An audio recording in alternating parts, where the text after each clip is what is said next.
All right, guys, what's up? This is Matt. I attended a WWE house show Monday. It was Smackdown in ECW, and they were at Robert Stadium in Evansville, Indiana. Um, just thought I'd share my thoughts of the show, just 'cause I feel like giving it. Show started out with I believe her name is Angela Fong. She's an FCW, I guess a developmental talent. She did a very solid job ring announcing. I was pleasantly surprised, actually. Um, Anyways, the first match of the night was Evan Bourne versus Tyson Kidd, which I was hoping, I was begging for them to bring this match to Evansville, because T.J. Wilson, Tyson Kidd, and Evan Bourne, Matt Sydal are two of my favorites currently. Not just in WWE, but in wrestling in general. And for an opening match, they pretty well tore it up. It was a very exciting, really fast-paced match. Evan won with the shooting star press, of course. Just really solid. Really, it's actually probably my second favorite match of the night.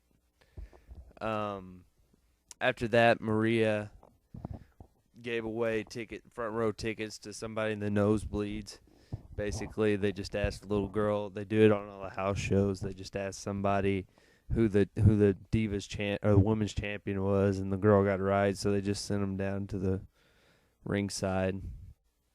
Second match was Kozlov and Finlay, which wasn't the most exciting match of the night by any means. Kozlov just does not come off very well to me. I'm not sold on Kozlov. I mean, he's a lot more entertaining in a house show setting than he is on TV, because he's allowed to have a little bit more of a personality.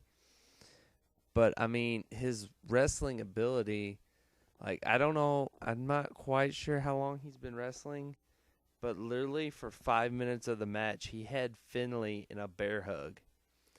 And it was just getting to the point where it was like they're just stalling for no reason, because Finlay wasn't getting any, comeback heat or anything. I mean, they just kept going back to the bear hug.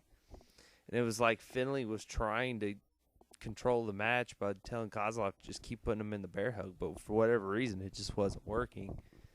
Kozlov won with a real crappy-looking spine buster.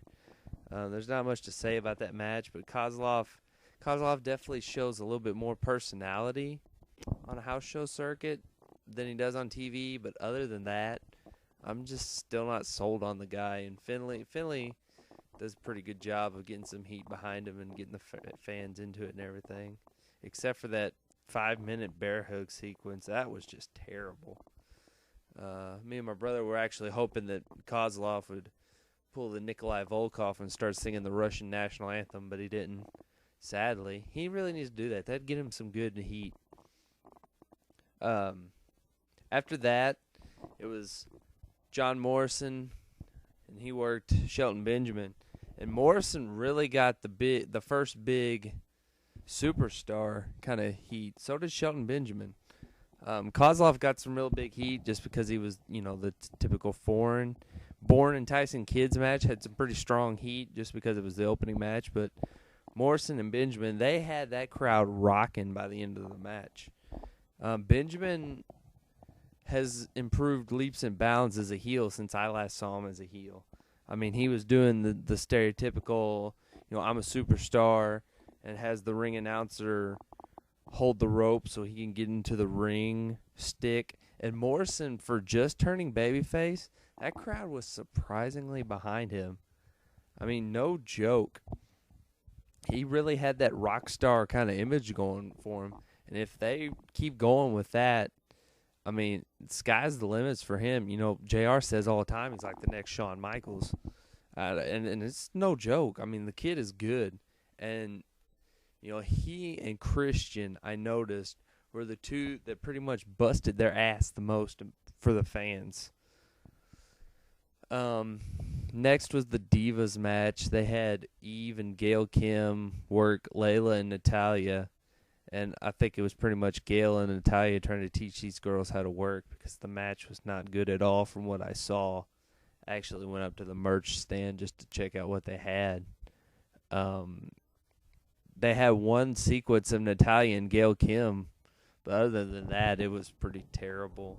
And Layla, for whatever reason, during a hot tag, Gail starts to clean house and hits Natalya with a move, goes to pin her, and then Layla, for some reason, she mistimed something, and I mean, she just kicked Gail right in the head, and it looked like Chris Nowinski when he got that concussion from Ray and Edge at the Royal Rumble in 2003. It looked pretty bad. Getting into the upper tier matches of the night, we had Punk and Umaga. Umaga lost by disqualification, and I was pleasantly surprised by how well that match went. I would thought they'd have a little weird chemistry, but surprisingly, it turned out like Umaga's matches with Jeff Hardy. I mean, it had a very solid, big man, little man dynamic to it, and the crowd was really hot for Punk. I mean, they were chanting his name at the beginning of the match. They were really hot for Punk, and it just came off really well, and it was probably the third best match of the night. Then, of course, they threw T-shirts, intermission time. Then once I came back from intermission, it was Christian and Dreamer versus Swagger and Henry, and it was basically the carbon copy of the match they had on ECW. But I tell you what, Christian bumped his ass off. I mean, he worked his ass off to make up for Dreamer and Mark Henry. And surprisingly, Jack Swagger, for the little bit of experience he has, he is amazingly good. He really surprised me how good he is.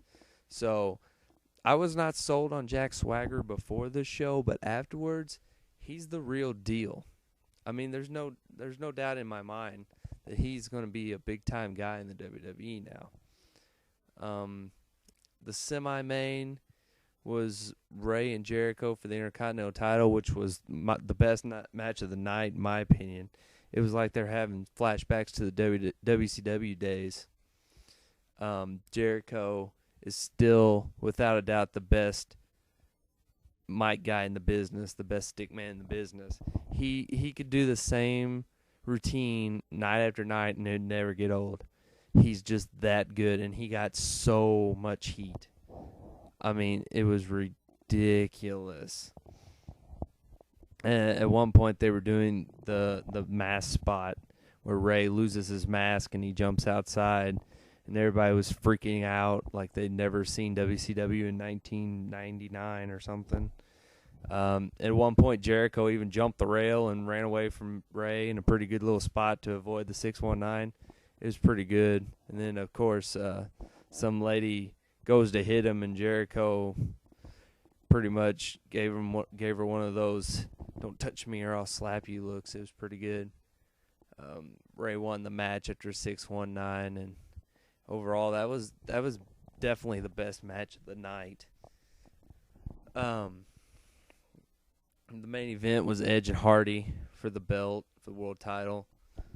Very solid match. It just kind of seemed a little lackluster. I don't know if they were just like feeling out what they wanted to do for Judgment Day or whatever, but they put on a very solid match. It seemed like they didn't have as much effort as they would normally. I don't know if it was just an off night or whatever. Edge was very entertaining. Edge did all the classic spots. He even did the Mr. Perfect gum spot, which got huge applause by me. I think I even marked out just for the Edge doing the Mr. Perfect gum spot. And then he did the Ric Flair / Chris Candido pull down the trunk spot. And Jeff Hardy is over like Rover. I mean, he got just as big as reaction that Cena got the last time he was here. I mean, that guy truly has the rock star appeal. And afterwards, you can tell how much he loves the fans because he went around and made sure everybody, including me, got a high five, or he signed autographs or took pictures with the fans or whatever. And overall, it was definitely the best live event I've seen. Of course, I've only really been to the shows in Evansville, but the crowd was really hot, and everybody was giving it their all, especially Christian, Morrison, Punk, Jericho, Ray, guys like that. But definitely just a great show, and if the Smackdown ECW brand is in your town, you really need to get out and see this show because it's doing really good right now. Well, this is Matt. Hope you enjoyed my review. If you do, I'll start doing a little bit more video reviews, or at least audio reviews. So comment, tell me what you think. Later.